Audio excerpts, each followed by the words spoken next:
C'est la grosse panique actuellement sur les marchés financiers parce que Donald Trump a annoncé des droits de douane qui font très très mal et la Chine a répondu avec des droits de douane pareil de plus de 30% pour les produits importés des États-Unis en Chine. Donc forcément les marchés financiers sont en train de dévisser.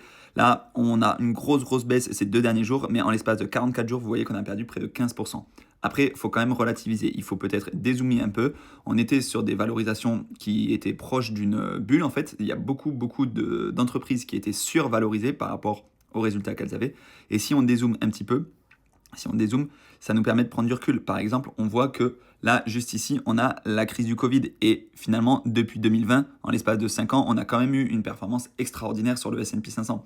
Donc oui, on a une grosse panique. Oui, forcément, ça fait très très mal, surtout quand on voit ce qui s'est passé les 2 derniers jours. Mais ça n'empêche que si on a un horizon d'investissement long terme, je pense que les États-Unis restent pour l'instant le marché qui performe le mieux. Donc si vous voulez vous exposer aux États-Unis, vous pouvez acheter des ETF du S&P 500. Ça, par exemple, c'est l'un de mes ETF préférés qui est en plus éligible au PEA. C'est marqué juste ici, éligibilité PEA.